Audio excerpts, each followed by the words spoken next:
All right, while he's passing it out, do you guys know what life expectancy rate means? How long you live? How long you live. Or Well, you're really expected. specifically, how long you're going to die, right?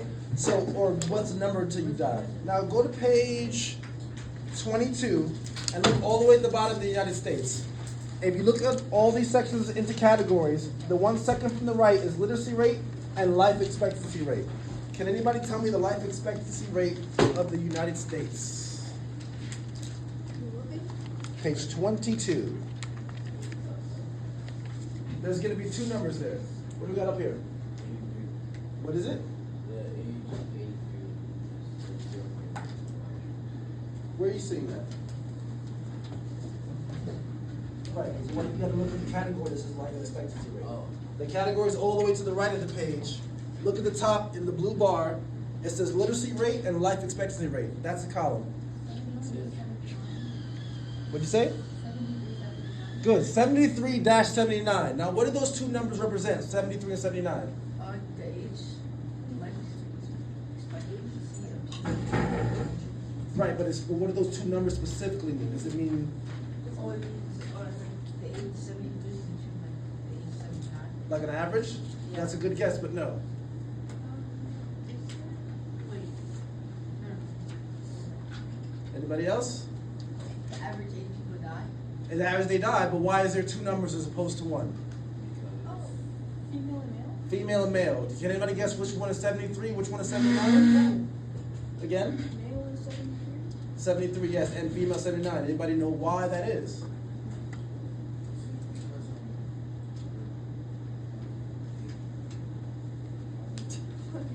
Females live longer than men, for the most part. There's different contributing factors, such as higher risks in life, and also difficulty of jobs. Physical labor jobs will have a toll on your body, and different things like diet contribute to that. Okay? Now, so 73 to 79. Now, can anybody see? Let's try to find what the highest life expectancy rate is in North America, just on that same page. Did you guys see where 73 and 79 was in the first place? Yeah. Does anybody need help finding where we are? No. You do, Adore? Okay. If you need help locating what we're talking about, just throw your hand up and we'll come around and help you. In the meantime, The United States is here, and here's the category Oh. of life expectancy rate. alright, so if you need help finding life expectancy, throw your hand up, we'll show you where it is on the Oh, I diagram. thought. Alright? All right, what do we got for highest life expectancy rate in North America? Is it Canada? 80 to 84. I believe so. Is that the highest in North America? Canada? Is that what you say, Canada? Yeah. Yeah, I think so. Okay. Now, when we're talking about life expectancy rate, everybody's human everywhere with the same DNA. What kind of things do you think contribute to having a high or low expectancy rate for life? Okay. Now I have the top 10 here. I want to see how many of you things you can hit on. What do you got over here? Genetics. No. Healthcare. Healthcare is a huge one. Healthcare access and quality. Availability of preventative care, treatment for chronic and acute conditions, things like that. Having availability to doctors, medicine. What else? Huh?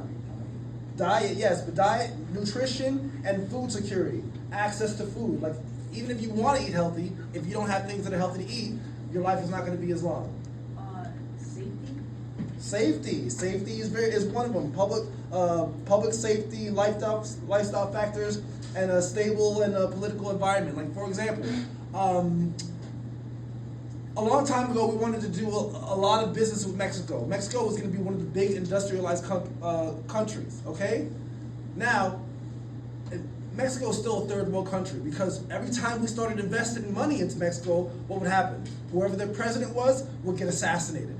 And then there's cartels that are running things over there. So it's not stable. It's just not a safe bet. So it's basically so unsafe that we don't put as much money in there as we do into places like Canada, a little bit more safer. So in places that is not safe, it's a lower life expectancy rate.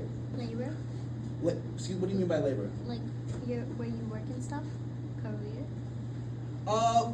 Kind of. What do you work for? Money? Exactly. So that's a factor, right? money, income, how much money you have also contributes to this. Now, let's try to find the country in the world that has the highest life expectancy rate.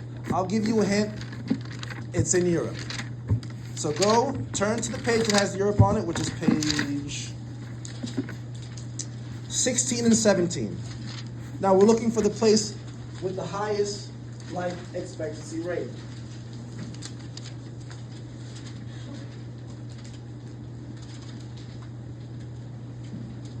While you guys are looking for that, I want to talk about a couple more things that contribute to high life expectancy rates, or the inverse, low high expectancy rate. Education levels. Education, especially amongst women, is linked to better health practices, delayed childbirth, and reduced mortality rates.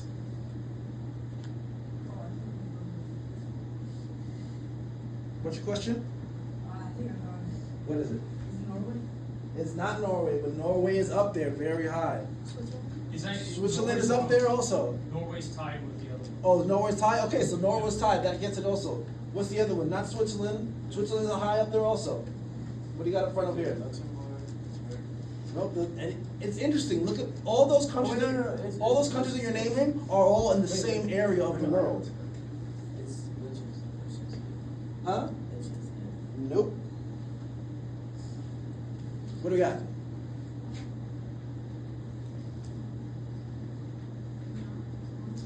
Monaco, there it is. Monaco has the highest one. Now that one is a little skewed because the population is so low, but there are contributing factors. The one in Monaco specifically is mostly income and economic stability.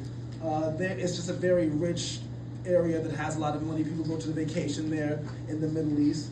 Now another thing that that helps with life expectancy rate is sanitation and clean water. We take for granted, we have clean water everywhere. There's some places that don't have clean water, but you still got to drink water, so you drink dirty water, and then you can just get sick and die, or little kids can't survive, that type of stuff. All right, so what continent do you think has the lowest life expectancy rate? It's not Europe, it's not North America. Isn't it, It's not Asia. South America? Nope, not South America. Oceania? Huh? Oceania? Nope. Nope. Ukraine. Ukraine is not a continent. Africa. Now turn to Africa. Africa is on page 6 and 7.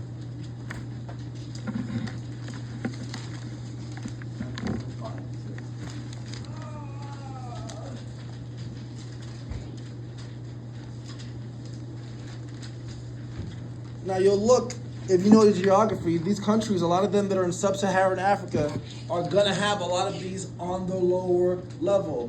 Low health care, low income, low education level, low nutrition, low food security, low political stability. There's still civil wars happening in other places.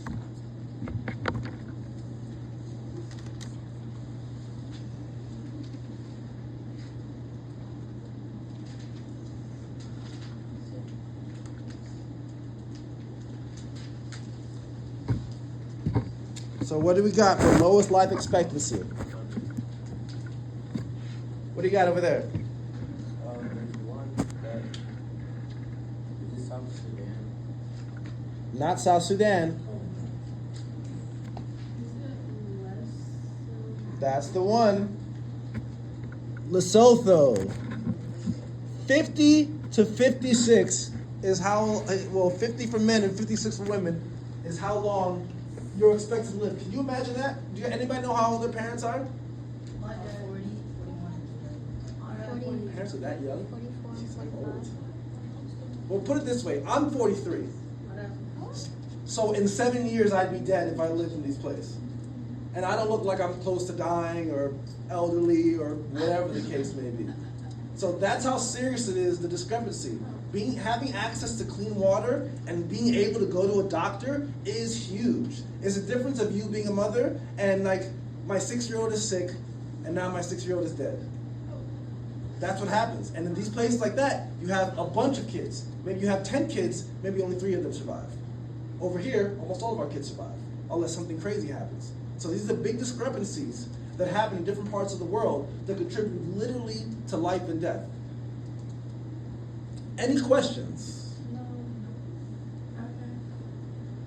Okay. Okay. I got a question. What's up?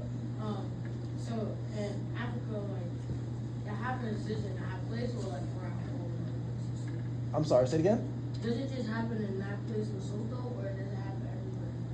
Well, it depends. There's a big difference. Like, if you look at Africa, over here, usually what they say is sub-Saharan Africa is usually one of the most poor parts. Like, for example, there's some places that have a lot of money, like Nigeria. Nigeria has a huge economy. South Africa has a lot of money in it. But some places, specifically in Africa, that have been kind of rampaged through colonialism, had never really bounced back. And in those areas is where it really has remained poor ever since the beginning of, exploration and colonialism and things like that. But it's not all over Africa, it's just in certain parts of it.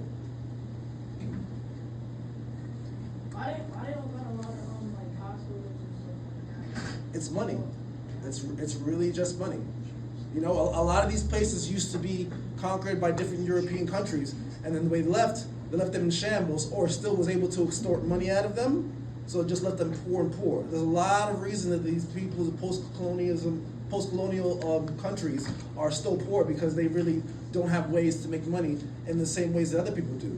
Now also, if you flip it to the other one, if you look at the high expectancy rates, we said places like what? Sweden, Norway, Luxembourg, all those areas are kind of in the same place. So there's something going on over there with as far as diet, and also if you look at it, you can look at population. There's different factors that contribute to it.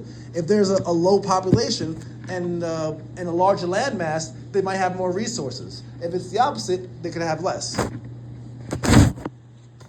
Any other questions?